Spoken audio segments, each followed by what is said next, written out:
That's from yesterday, right? Oh, crap. Yeah, you're right. But why don't we, that was yesterday. There we go. Off one slide. Hi. Welcome, Yay! everyone. We're just getting started here, as you can see. If you have come here before and joined early, you know that at the first couple of minutes, I'm trying to get Facebook Live working. So give me a minute to see if we can get that all happening. Uh-oh. Oh, I stopped sharing. Hey, everyone. I thought I stopped the webinar for a second. I'm like, oops, what did I just press? All right. Sorry about that. It's funny. This gives people a chance to log in while I'm doing this.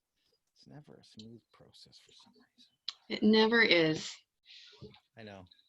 And that's working. So let me just click that button.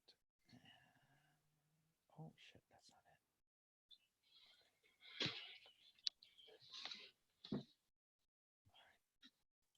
All right, while we get started, while we're waiting for that to get connected, I might as well introduce what's coming up next. So on Monday, we're back at it at noon. We have Naima from Social Sherpa in talking about Social Sherpa's survival guide for social media and COVID-19. Great, that looks like it's going to work. Awesome. We are now live on Facebook. That looks like it's working. And on Monday evening, we're having Galleon CPA come in and talking about CEBA and CERB. What are they and how you apply the $25 billion business support program and the wage subsidy. We're going to go in depth on those. So join us on Monday night if you have questions. Tuesday, we're having a nice conversation with Ash Silva about connecting and why it is the key to personal and business growth. And, how do we do that now in the age of Corona, where you can't just go have a coffee meeting or walk up to someone and say hi. And on Wednesday, we have Will Greenblatt back, and we're talking about acting techniques to make great video content. It's definitely something I need practice with to entertain you guys a little bit more. And on Thursday, we're doing an Ask Me Anything with me. So ask me anything. If you want to know anything about startups or funding or idea stage or how do you do this or growth hacking or anything, what kind of beer I like, join us on Thursday and we'll talk about that. And on Friday, we have Alan Wunsch from Token Funder in talking about alternative financing for startups in time of crisis. And he's got some interesting options. So there's a lot of stuff coming up. We have new content happening all the time.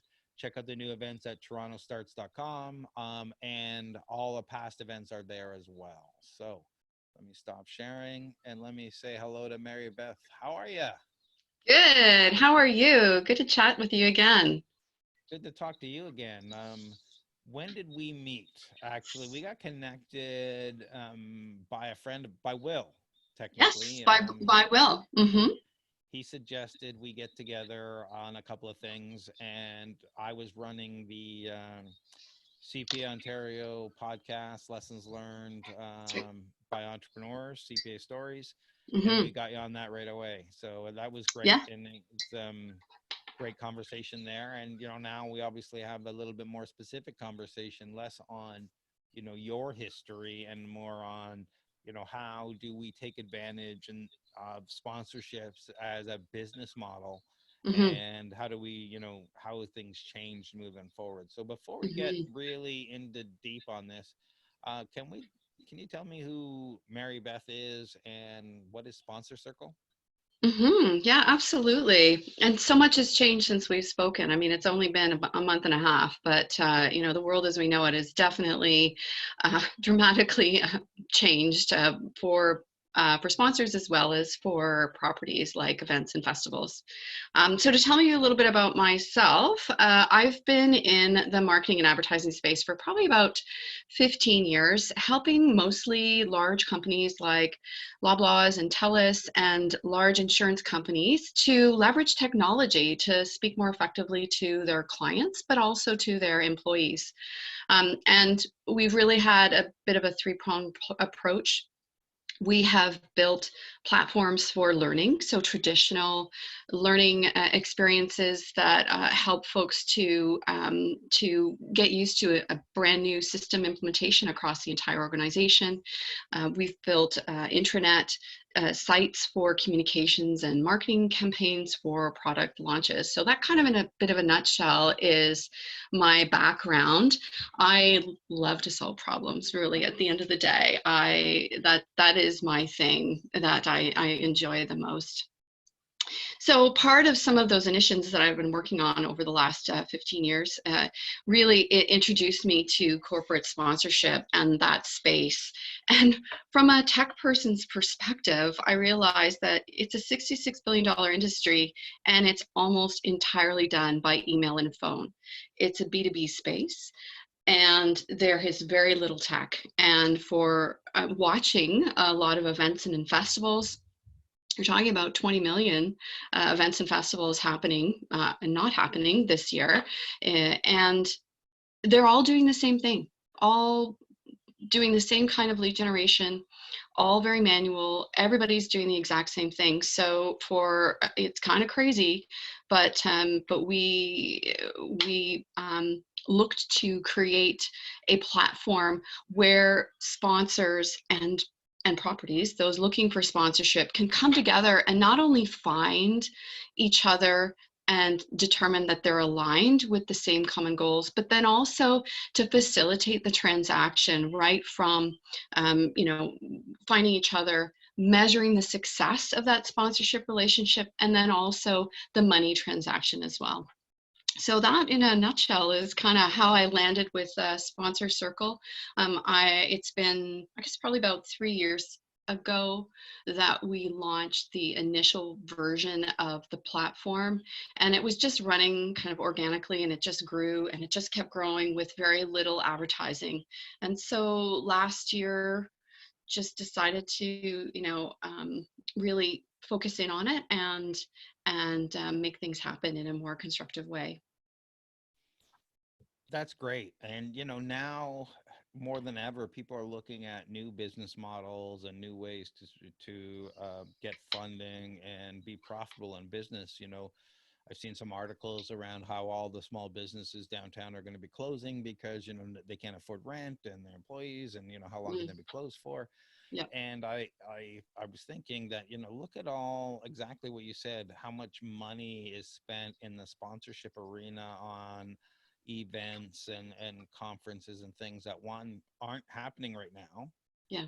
or at least a lot aren't happening nearly as much. So a lot of that money is being pulled or redeployed somewhere.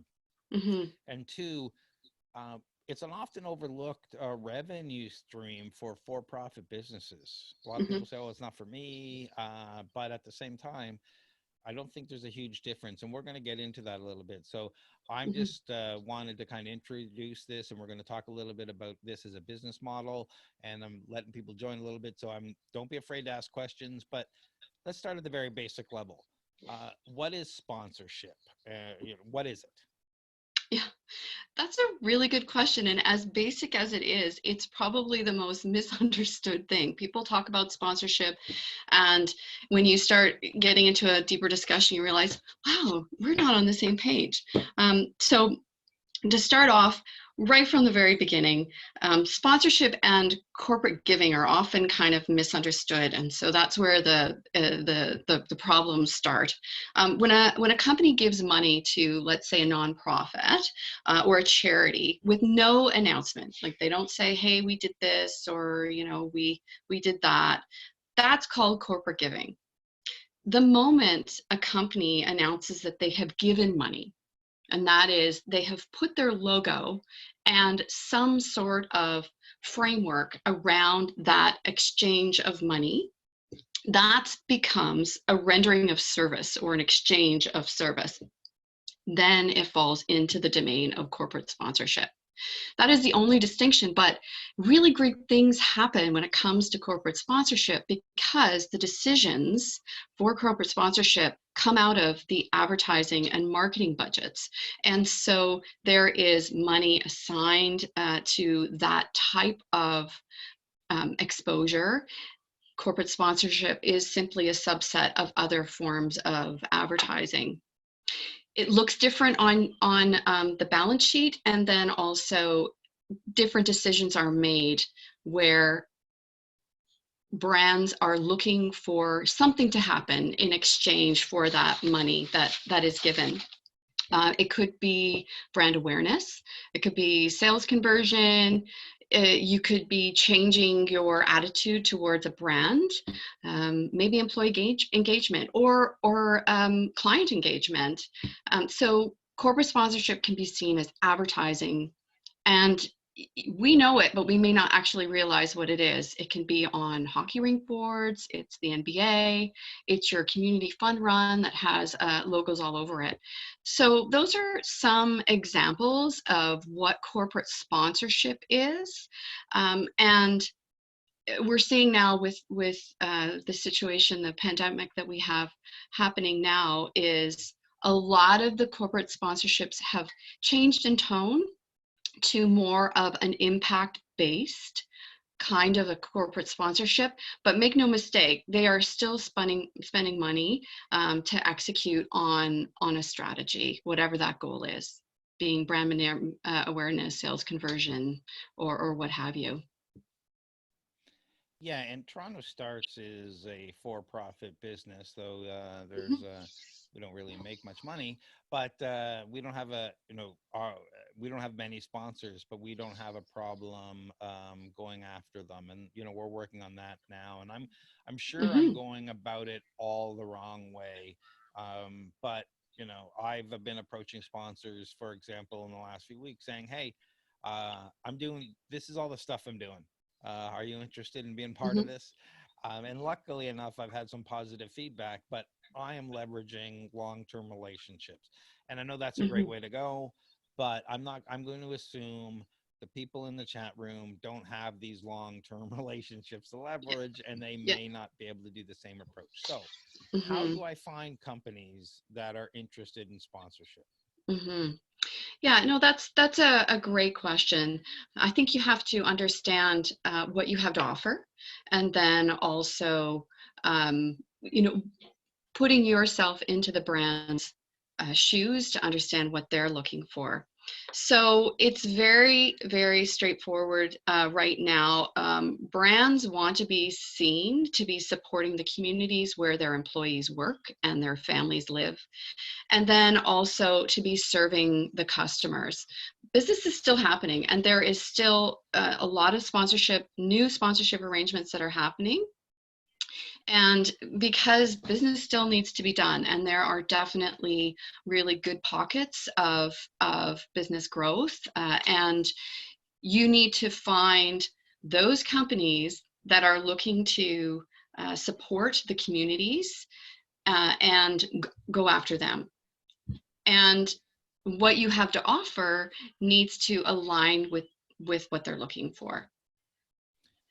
Yeah, and I'm going to follow up on that. But Linda in the chat room was asking about, what we meant by shifting to impact. So, as regular before, people would just sponsor because of any number of reasons.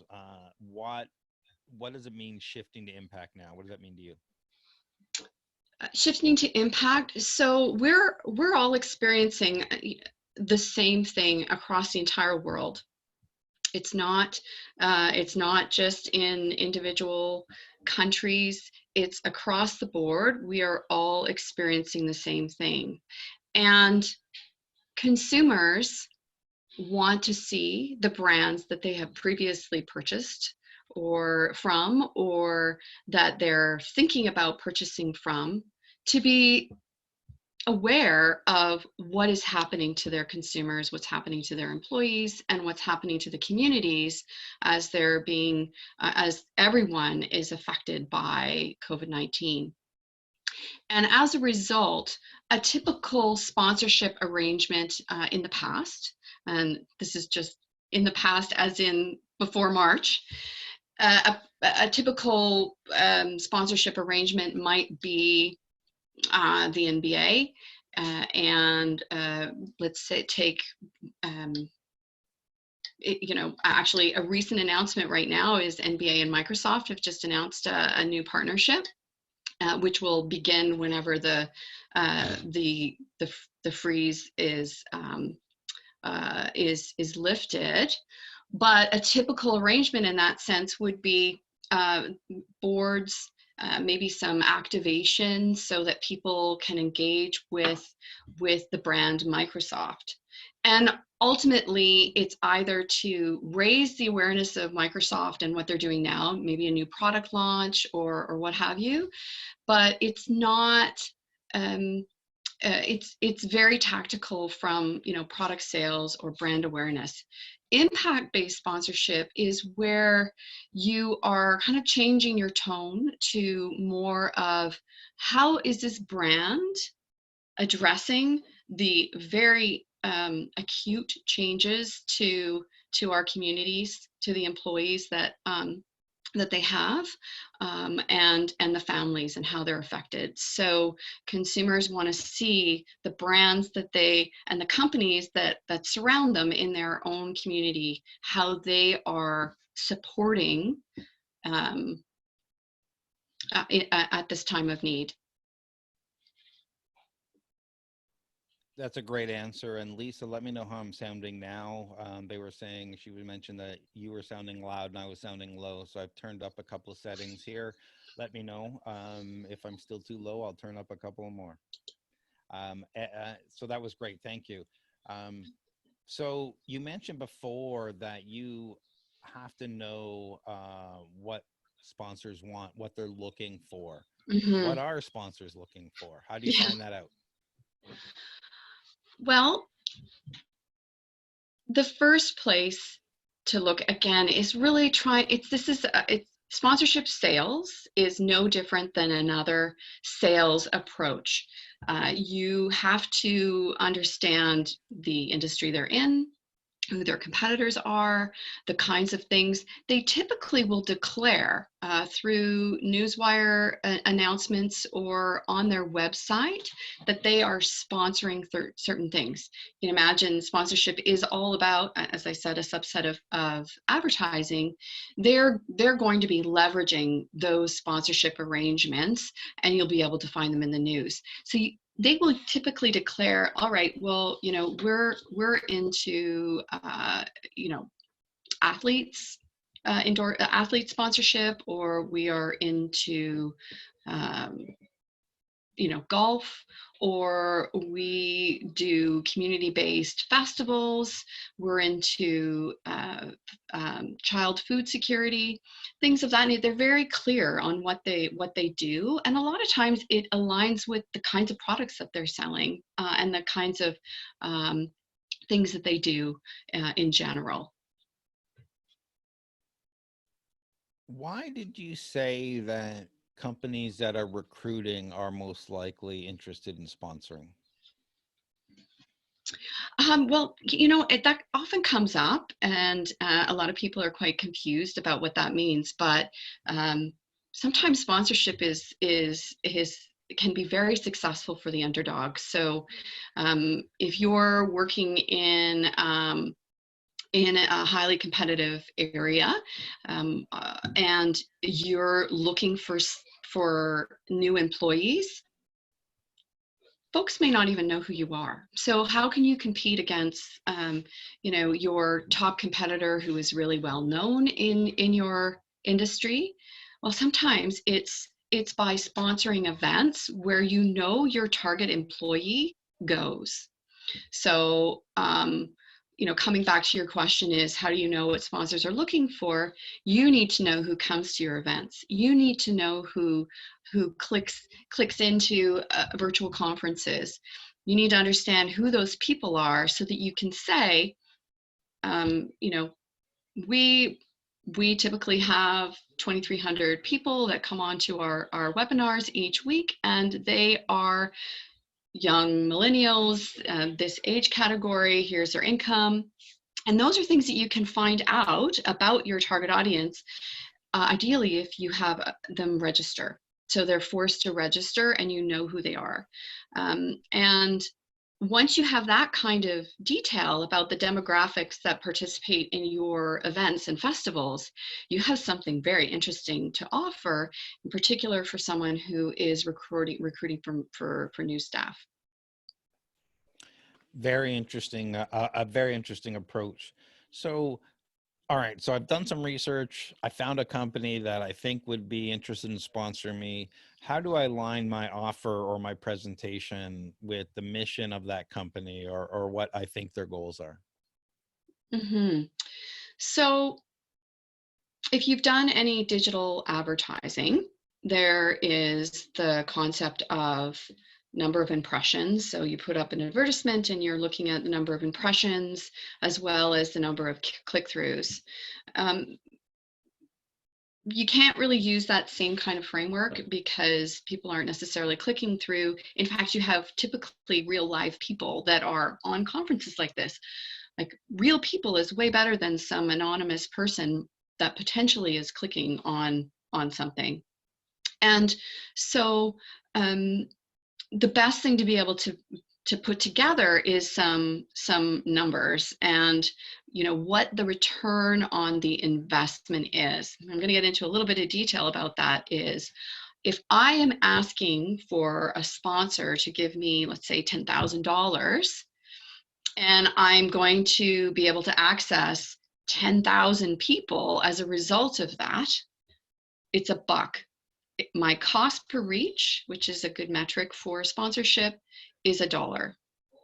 So then you need to look at what is the quality of that engagement for $1. Am I going to have multiple touch points along the way? Is it a webinar series that I'm allowed to actually present myself as a thought leader, or am I simply a logo on a screen? And understanding that return on investment that organization, that sponsor has, is really important when you're putting together a compelling presentation. I absolutely agree. So, when what kind of sponsorship packages have you seen work best for different types of industries? Well, since we are in, startup, tech startup, I'm going to focus on innovation. And innovation is one of those sectors that are very, very busy right now for sponsorship. And the key ingredient is the opportunity for the sponsor to be presented as thought leaders. So either having an opportunity to speak about their industry and how they are change makers, and also opportunities to engage directly with the target audience. And those that's gold. And in fact, we're working with some brands right now that are looking for new virtual conferences online because their traditional framework of sports and festivals is no longer there. And so they're looking for more meaningful opportunities. And my argument often is that when it comes to um, webinars or education, like online education, you're serving up multiple touch points. It's not one day an event happens, it's one and done. You have an online experience that could be, let's say, a series of 12 courses that at some point the sponsor is able to engage every single time with those folks. It needs to be meaningful. It needs to be relevant to the topic at hand that is going on for virtually, but that's the best way. That's the best approach. Is you're creating a solution that just dovetails with whatever the brand is trying to send out as a message. That's kind of what I'm doing. I'm doing a series of webinars. These ones are all just getting these are all directed for content for my Mhm. entrepreneurs and my startups. Yeah. But there's also a series I'm working on, and I'm approaching sponsors to say, let's do 10, a series of 10, let's do a series of 20, because Yep. people need to know about financing. People need to know about Mhm. tech. People need to know about this. And, Yep. we have this, and I have this audience, it's Mhm. not super huge, but it's, Yeah. we're 22,000. So it's not too bad. It, yep. So, That's still very good. my approach is I approach things as a win-win scenario. Like, I'm doing these things. I'd love to have you part of it. I'd love you to work with me on some of these topics. Can we have people from your organization be a part of this? Do you want to be powered by, or do you want to be front and center? How do we make all this work? Because I need content that engages my community, that helps them and moves it forward. And a lot of these businesses need clients. They also need content. They need these videos created. They need to put stuff on their site to drive SEO traffic and whatnot. And they Mhm. need engagement with users. So Mhm. it's a win-win all around. This is kind of my approach. Other people can have a different one. We have a question here in the chat room. Let me just move it where I can see it. I've had companies that say they are into employee engagement events, which I believe is the employees are expected to raise the funds rather than company donating. Once the pause is over, what events are most effective in your experience for small rate fundraising organizations? So when it comes to sponsorship, there are, and we talked about a series of goals that the sponsor is looking to do. And sometimes it's more than one, and they make it very clear in most cases for the larger organizations. So um, there's one where it's an opportunity, or it's a sponsorable opportunity that allows them to get in front of their target audience. So that might be one prong of their sponsorship strategy.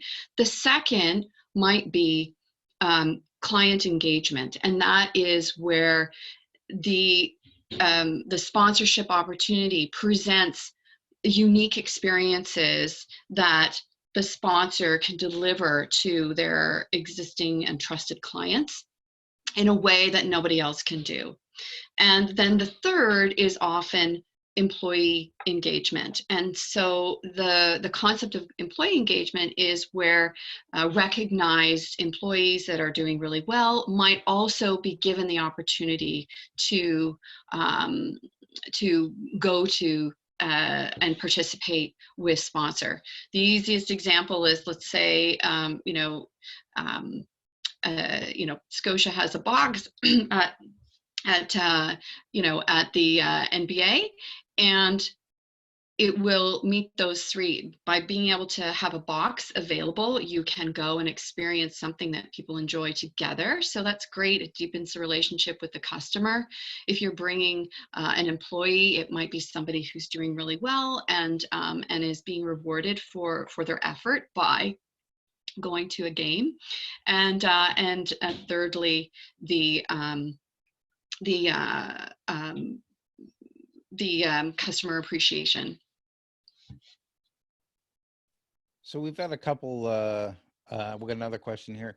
Mhm. Within the innovation community, could you elaborate more on the types of return on investment sponsors look for? For example, do they only care about how much money or revenue they get back, or are there other areas of value? So I'm going to answer a little bit if that's okay with you, and then Yeah, I'll go throw it for it.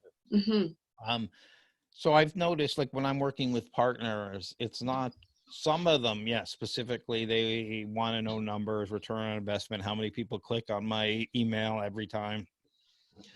Um, but some of them are more interested in the marketing aspect, because of my relationship with some of my sponsors and partners, we have a reach of about 230 plus thousand people. So if we do a series of, say, 5, 10 webinars that I'm tweeting about, putting on social media, putting in my newsletter, sharing with my partners, that's a lot of exposure over a period of time. It's not necessarily related to sales or whatnot, but gets a lot of more eyeballs that maybe get followers, get some people on their email list, get some, there's all sorts of things. And email list is another thing. You know, I share that with, I'm going to share the emails of the people who joined today with you, Mary Beth. So if you want to send them something about Sponsor Circle and sponsorship, because they came to hear from you. Yeah. So, so that is another added value for Mhm. sponsors, is getting that Mhm. contact information from engaged people. Now, what other Mhm. things and what type of return on investment have you seen sponsors look for? Mhm. Um, so there's a concept in sponsorship that's called the borrowing of equity, and I mean, it doesn't really make sense to anyone else. But what that is if people don't know who you um, are you really going to buy something from them? So sponsorship is that moment in time that you're following Craig. You've got folks that come and see you on a regular basis. You're dedicated to what you're offering, and your reward is you have people that come and listen to you and what you're offering through your organization regularly. So if you align, or if a sponsor aligns themselves with you, and nobody knows who that brand is, you get this feeling of like, well, hey, you know, they like Craig, and and what he is doing, and so hey, I might be more interested in speaking to them. And so you make that brand approachable when they weren't before. They were just like, a logo in a sea of other logos. And you get that opportunity, if done well, to really create a life for that brand that didn't exist before you introduce them. So that's called that borrowing of equity. The equity is what you own as a festival event that has already established themselves with that target, with your audience, and the brand is now borrowing that in order to achieve whatever their goal is. And it could be brand awareness, as we said, being seen as a thought leader, or changing the attitudes of a brand, or then also sales conversion. Yeah, and just getting people in a new channel where they never would have been able to before. Yeah, yeah. And activation is another term that is incredibly important as well. And so and it's that feeling that you get about a brand when they do engage successfully in a sponsorship arrangement. So you as an event or festival want to make that brand approachable and more easy to get to know. I'll talk about a couple of examples that I've personally been involved in, and how unbelievably approachable the brand became after the event.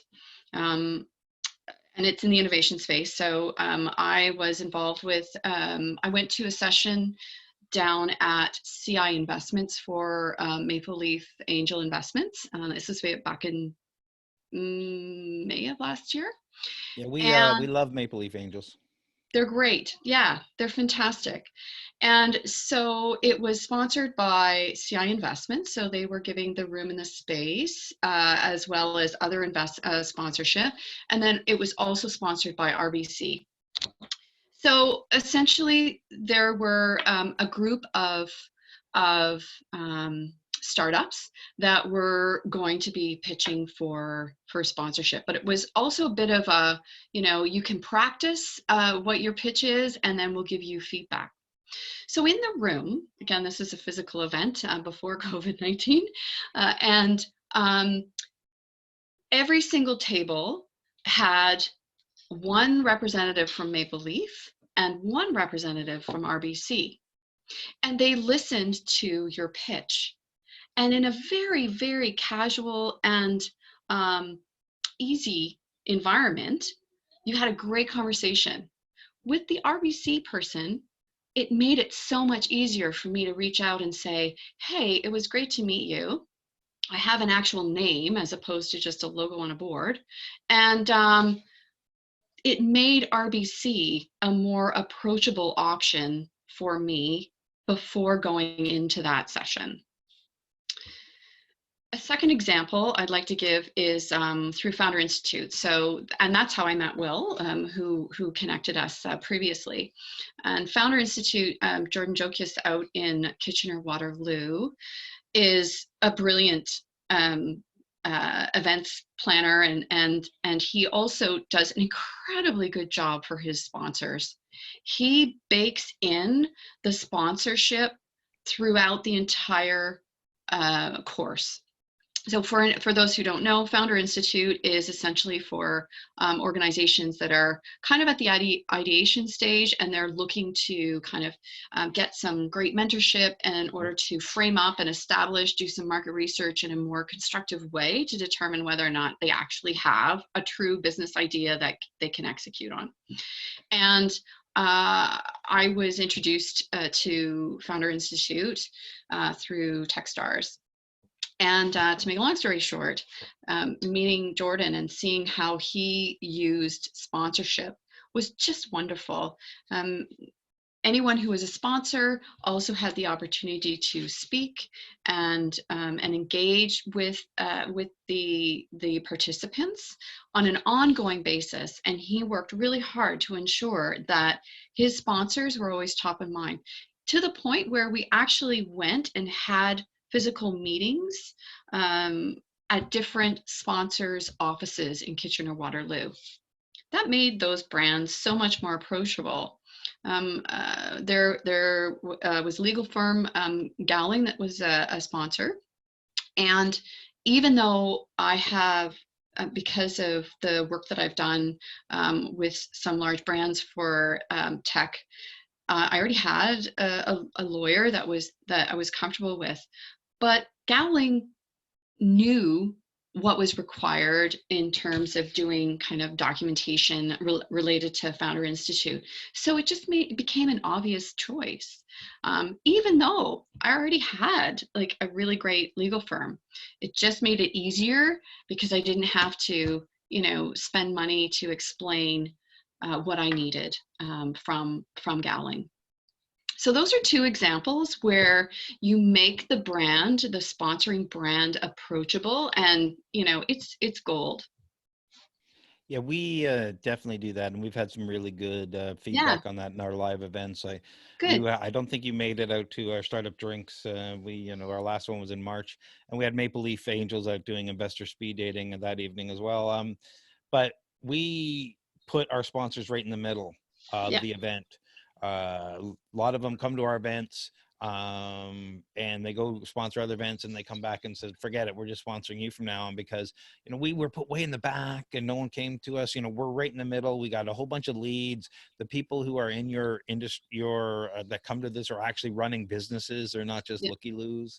Yeah. So when you give them that value and you make them approachable, like they have a beer in your hand and they're standing right beside you, and they've just Hmm. pitched and you've just pitched, and everyone's a little embarrassed about their pitch because it's never as good as you want it to be.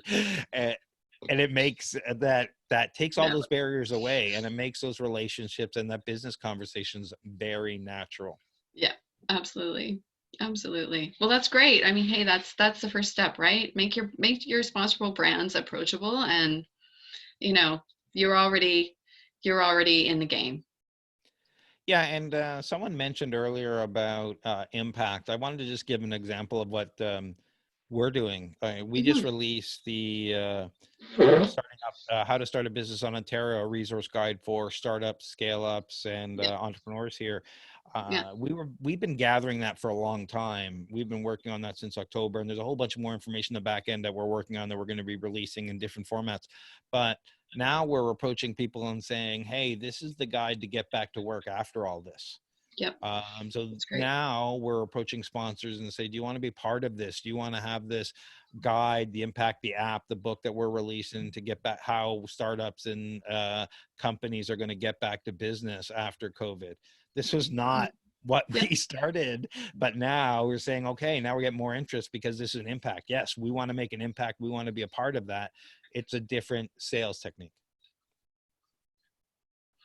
Yeah, absolutely. All right. Absolutely. Yeah, All right. that's really great. And you can see that there's um, you can see the direction in which that is going, right? You work within that industry. You are, and so it's a natural fit that you would be supporting and sponsoring an initiative that is helping startups to kind of make their way during and post COVID. An example for us is, we are here for festivals and events. And what we are doing is, if you've seen any of the restaurant kind of buy a gift card, we're doing the same thing. So and we're just launching it now, but we are, festivals and events are low on cash, and this is events season and it does not exist now. And so what we're doing is we are creating a gift card at forward framework so that individuals can buy a gift card for their or from their favorite festival and event on our platform. And that gift certificate or gift card funds go directly to the festival or event, and it can be redeemed at a later moment for, let's say, your sports club registration, annual registration, or the ticket once it be a sports event or a festival event ticket when it becomes available. And we are sponsoring it. We're making it free in terms of transactions for the first 100,000 of gift cards that are given. And for us, it's just a way to kind of give some form of a lifeline revenue-wise for festival events that live and breathe on the revenue generated from their events and festivals. Yeah, it sounds like something I might be interested in because, Yeah. my revenue has disappeared because we do Yes. in-person events and coaching, and this is what we do. So we've got Yep. another question here. What does a typical sponsorship package for the private sector look like? They're specifically asking for the innovation community. I've heard that you need to make similar to a startup pitch, for example, problem, solution, value prop, proof points, conclusion. What have you seen? How does that work? Yeah. So I have a particular opinion about um, sponsorship decks. Take the word sponsorship out and just think about sales. You don't make a sale if you throw a pitch presentation to someone. It's not going to get you anywhere. My recommendation first is to understand better what is going on at that organization. Try to figure out whether or not you know someone at the organization through your LinkedIn profiles. Just try to get a more meaningful connection than just a random, I want to speak to the sponsorship department. And I don't know about you, but I've been a sales hustler for a long time. And the one thing I never send out a proposal without a phone call. And it's because I want to gauge interest in what I'm saying, and I want to be able to remedy any objectives when it's happening, not after they read something, misunderstand it. And so I recommend the same approach for sponsorship sales. Don't throw out a pitch deck to somebody, just kind of work through it and just pretend it's just a regular sales, regular sales opportunity. So I always, less is more. You just talk about what their issues are. So you think about, the project, the issue, and you talk about what you have to offer as it relates to that, and then some general numbers. And um, you need to have your audience demographics in there. I can't stress that enough. And it is one of the things that is a total fail when it comes to proposals. We have on the Sponsor Circle site, We are looking for virtual conferences right now, so it's free to sign up on our site, but it takes you through questions that would typically a sponsor would want to know, and it's, demographics, age, um, household income, and things of that nature. And if you don't know all of them, try to find out, especially if you've been in the business for a long time, because it just makes it more meaningful, for the sponsor. I hope I answered that question for you well enough.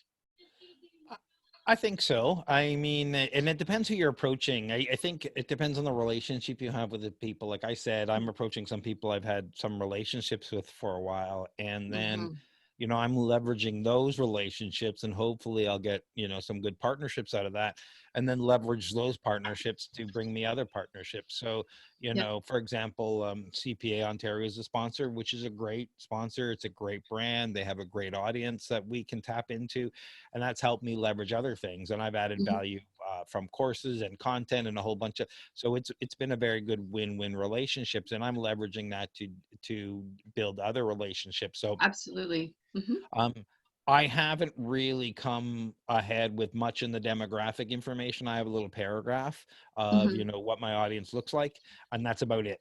But I'm not a salesperson.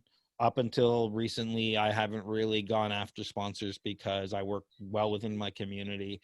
Yeah. Most of my money comes from the startups I work with, my coaching and my courses and that kind of stuff. Hmm. And if I recommend somebody, it's because I like them. I've seen them work well. They get good reviews in the community. Nothing to do with revenue. Hmm. So now things are changing a little bit because not many startups are paying to meet with me right now.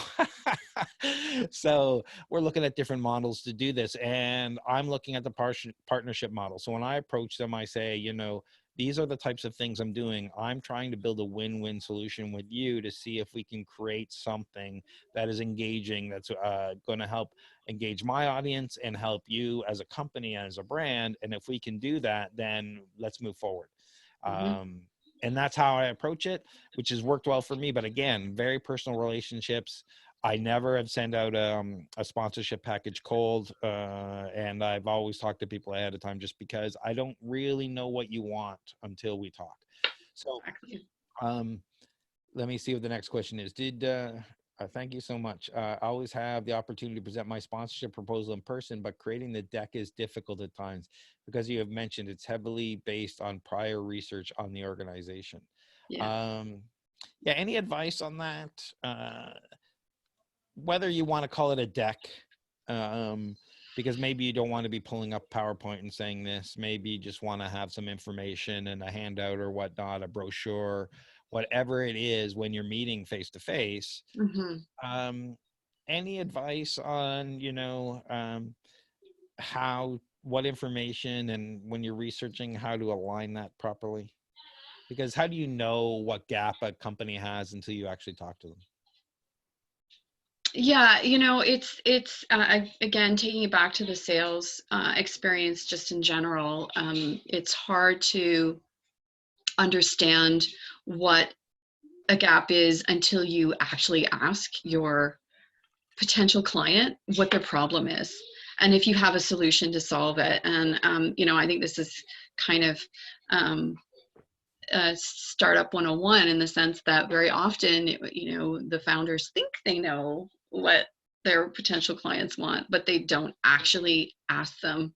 And so, the way that you do that starting a business is you actually call who your target audience and say, listen, I'm conducting some market research, and I believe that this is what's happening in the industry, and would you have time to chat with me about it? And when it's framed in that kind of a context where you're asking for their opinion, you're not pushing a sale, you're making a connection there. And so take it to the pitch scenario. I mean, it's great. I see in the Q&A that that you have an opportunity to present your sponsorship proposal in person. So you know I'm assuming that you've had an opportunity to speak to that person in advance, to understand kind of what the problem is in their current framework. And right now, like right now is a good time, because a lot of times sponsors who are like brands that are active sponsors lock in their decisions well in advance sometimes. They're always last minute, and and so I'm not kind of trying to paint the entire industry with one brush, but now, like, um, it is a great opportunity to be presenting yourself. Right now, sponsors and properties are working hard to figure out their existing relationships, whether they'll just roll it over to when the event's going to be available, refund, all that kind of stuff. But there are deals being done in new ways, because the traditional ones don't exist. And I don't know whether brands will go all in on a particular thing in light of what's happened to us. Like, does a brand go all in on sports if they've traditionally done that in light of what's happened now? I don't know. I mean, it's their decision, but there's a lot of movement to new things. Yeah, and I used to work for a boss at Deloitte and Touche, and Mhm. he used to say, "There's good fishing in troubled waters," and it's exactly what's happening now. There's much upheaval in the sponsorship business because traditional money is now not being spent because those events aren't happening. Yep. However, companies, marketing people, they want to keep their budgets, they want to keep their jobs. If they don't They have want to marketing, keep their job. so they want to spend this money, they want stuff to happen. So now is a good time to approach them, because you know what happens if the marketing budget dries up?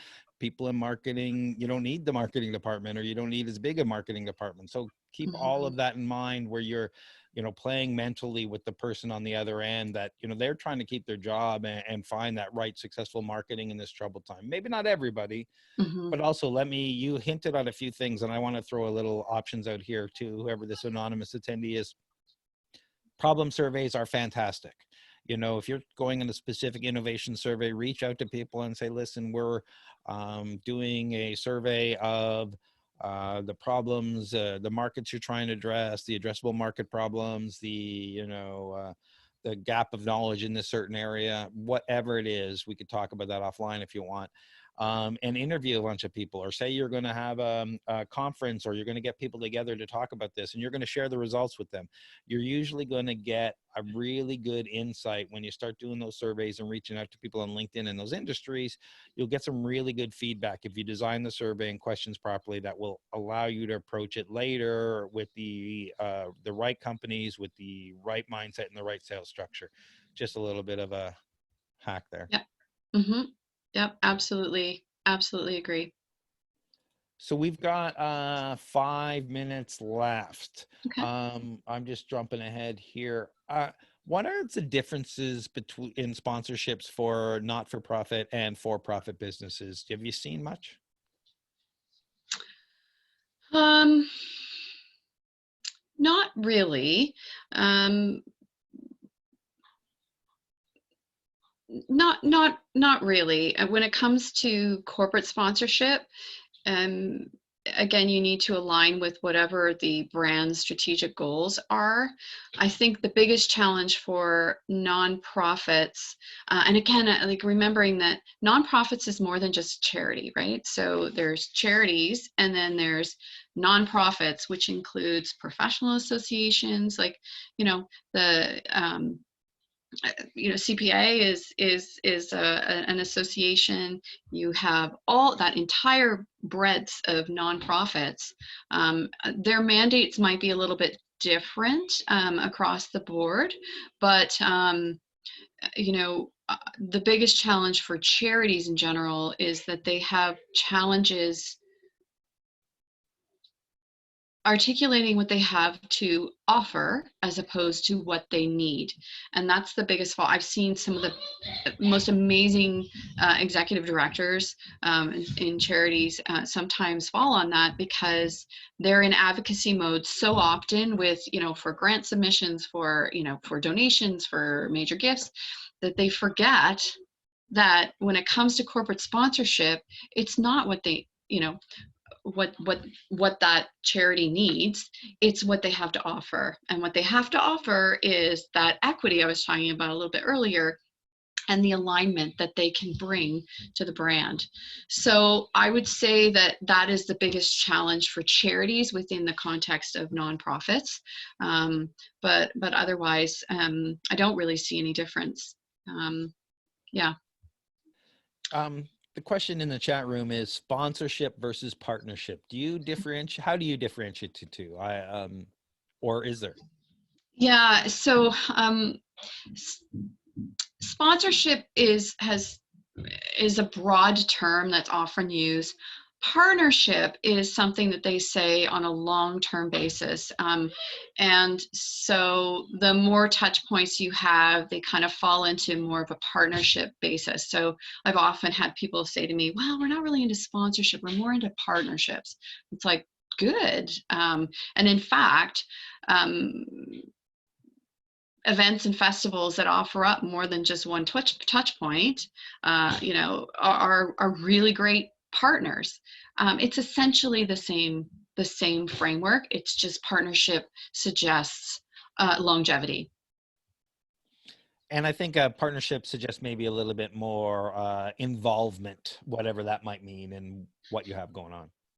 Well, and so that's kind of, I agree with that. But your sponsorship should also have that level of involvement as well. So if people want to find out more about you or Sponsor Circle, where do they go? Well, they can go to sponsorcircle.com, and we do have some webinars that we've been running with some of the leaders in the industry. So that's at /webinars, and yeah, you can find there, or you can always email us as well at info@sponsorcircle.com. Thank you for taking the time today. Thank you for the questions in the audience, and we'll see you on Monday. Yeah, thank you so much. It was really good to talk to you again. See ya. Bye.